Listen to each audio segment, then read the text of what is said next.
We've really got the climate change thing going on between SoCal and PA, but for Mopar maniacs, this place is their slice of heaven, where the word Hemi reigns supreme. Yes, it's snowing. Yes, the schools are closed. Yes, the government offices are closed.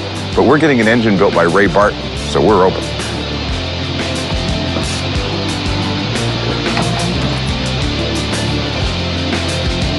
I'm Ray Barton. I'm the owner of Ray Barton Racing Engines.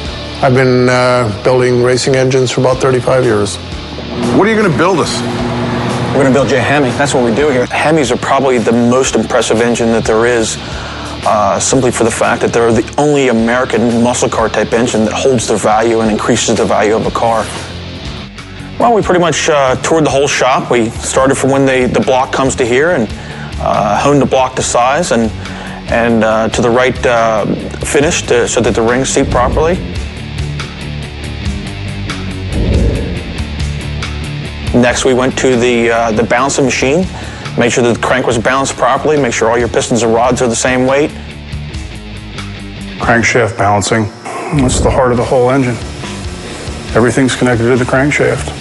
Next step we went to is we did the cylinder heads, showed how we cut the valve seats with cutters instead of the old-fashioned way with the stones. Went to the porting room, did some porting. Giving every cylinder head an increase in airflow is a fundamental to improve performance. The flow bench room, made sure that our work was right with the valve job and the porting. Once it's confirmed every component will work at maximum capacity, assembly gets underway. Bottom end up, the only way to start. Well, this engine's starting off with a great base. It's the New World block that Dodge is really proud of, and they've only had out for a few months. I put together a 528 cubic inch blown Hemi. I'd easily put over 1,000 Hemis together. The bottom end assembly of a Hemi is really no different than any big block.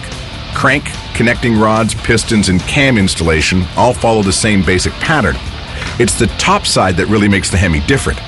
The top of the piston head isn't flat like typical Y-block engines. The valve setup and angle are also unique to let the top of the piston rise right into the head. He came up with this base plate, had it patented,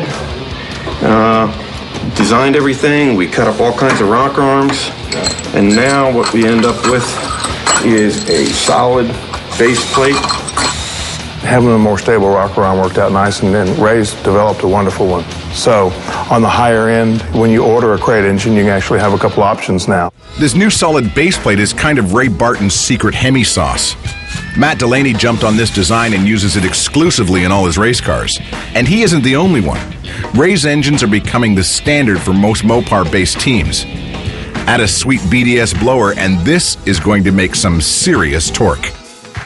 Oh, you can't beat this. You got the biggest, baddest motor in the planet. It's a Hemi, it's got a blower. There's nothing better. There's not that many who would argue that statement. Plus, there's one other thing, too. Chicks dig it. Chrysler developed the hemispherical design for fighter planes in World War II. It was put into cars in the early 50s without much fanfare. It wasn't until the 1964 Daytona 500 that the Hemi gained headlines. After winning with their famous 426 big block, Chrysler engines became all the rage. We actually dyno the stuff here when we know exactly what it makes and make sure that everything's tuned properly when the engine leaves here. And this is what 528 cubic inches pushing 800 horses sounds like.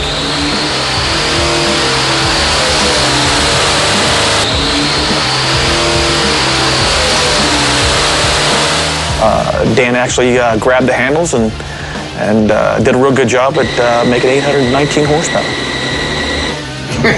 You're hired if the TV gig don't work out. Very nice, very nice. Yeah. I guess you guys can unhook that thing.